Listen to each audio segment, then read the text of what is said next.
Hey guys, it's Keith again with Bulletproof RC, and this is my Losi Baja Rey. Now I've removed the body and done a little wrenching on the inside. I've added the Savox servo 1258 Yay Racing Tornado fan. That's a high-speed cooling fan. I believe this motor, especially running 3S, would require a little bit of cooling. While I had things torn apart, I replaced the 15 tooth pinion that comes on the vehicle with the optional 10 tooth that comes in a bag. That way when I'm running 3S, this motor is not going to be heating up on me. Went ahead and installed a glitch buster. I also made some adjustments on the ESC. By the way, this Dynamite 130 amp fuse ESC is compatible with Hobbywing's program card. There's a number of functions that you can do. The punch control is set a little bit higher than I like. I like to have control of wheel spin. I don't like an ESC deciding how much wheel spin I have. There's your part number, guys, if you guys need it. HWBQ2012. Actually, there's another part number right below it. Anyway, you can see the part number. Anyway, that's a quick and easy way to set your ESC. I'm using a TLR aluminum servo horn to tighten up the front steering. And you know what? I'll give you a little example of the Savox servo in action. Much quicker and stronger than stock.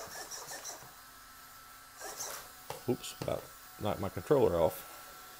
But that's going to definitely keep the vehicle pointed in the right direction at all times. And of course, remember guys, with AVC you have to use a digital servo.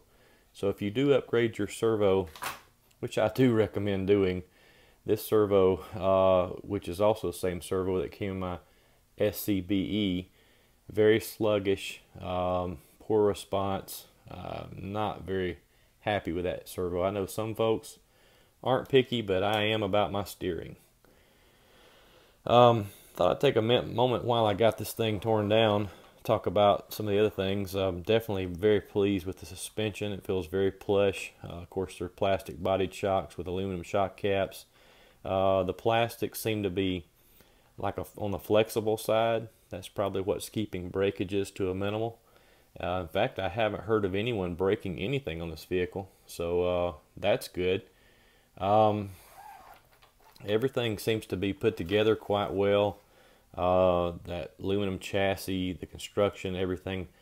I definitely agree with some of the folks I've seen on the forums who are saying that they thought this might have been a Viterra product that Horizon Hobby decided to label as a Losi at the end.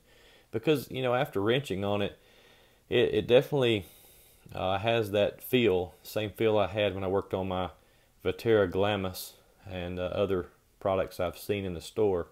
It seems more like a Viterra type vehicle than it does a Losi. I took the battery spacer out, one screw, and you can pull that out and use a 3S battery, which is what I've got in there now. Everything fits snug and tight with my HRB 5200 milliamp, and I'm hoping for the best with the lowered pinion, a cooling fan, and 3S. I'm hoping that it compares to my axial. Whoop, you know it's not over there right now, is it? Let's move around here. There we go. My axial Yeti score. So good Lord willing, the speeds will be very similar, because I'm getting somewhere between 45 and 50 miles per hour out of my axial Yeti score right now. So yeah, hoping that this 3S battery will increase performance a little bit. I was a little underwhelmed by the 2S in this vehicle. Maybe it was because the punch control was set so high, but it was quick. But like I said, I've been using a lot of my other vehicles are much faster. My SCBE is definitely very quick. My EXO has a 3800 kV motor in it, and it's quick. My Losi SC10B has a 3300 kV in it, but it's very quick too. So anyway, we'll see what happens with the 3S in this combination. I'm going to pause the video for a minute, and we're going to set the Axial Yeti Score chassis beside the Losi chassis. Okay guys, here's both vehicles with the bodies off. Again, I want to state one more time that I have modified my Axial Yeti Score. The wheelbase is actually extended a little bit because of the super shafty rear trailing arms with RPM rod ends. So in a forum I had noticed that box stock, the Yeti had a shorter wheelbase than the Baja Rey, but as mine sits, got a very close wheelbase. So the extended wheelbase of mine is definitely matches the Losi.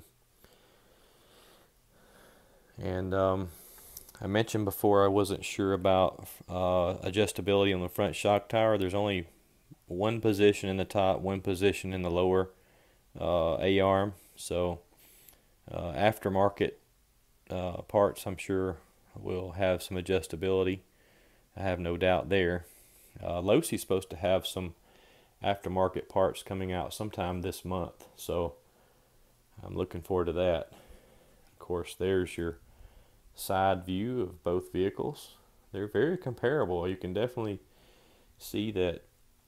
I don't know who copied who. Losi claims to have had the trophy truck in production before Axial announced the Score trophy truck, but I don't know if Losi started their production before the actual Yeti Rock Racer was in production, so who knows. But anyway, they're very close, very comparable, and I could definitely see a class for these vehicles to race starting up real soon. The major differences between these two vehicles is the center diff that's in Losi. A center diff will definitely help with the spinouts that occurs with the Yeti.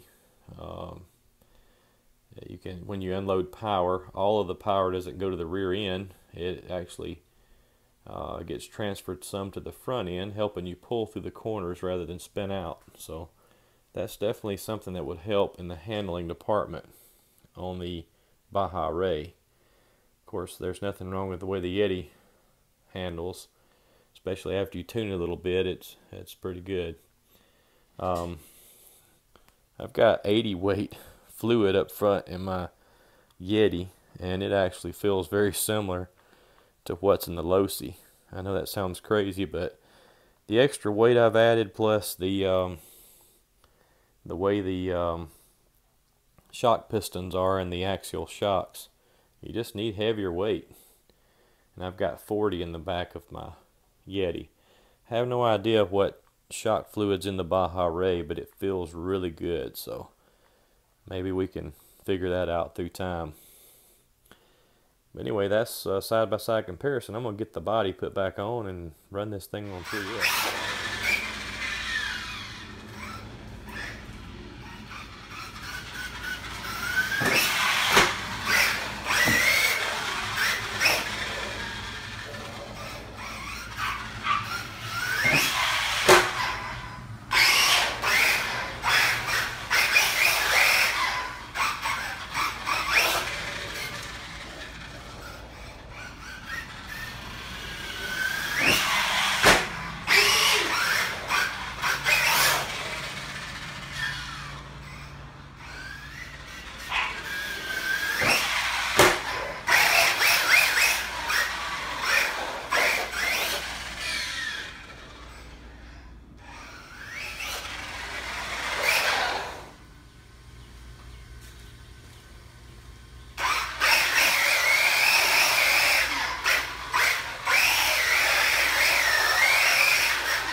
Alright guys, a new servo and 3S lipo with a 10-tooth pinion. Wow. Woke this truck up. It's pretty amazing now. Definitely a learning curve with driving it. It handles, I give a nod towards this over the Axial Yeti Score.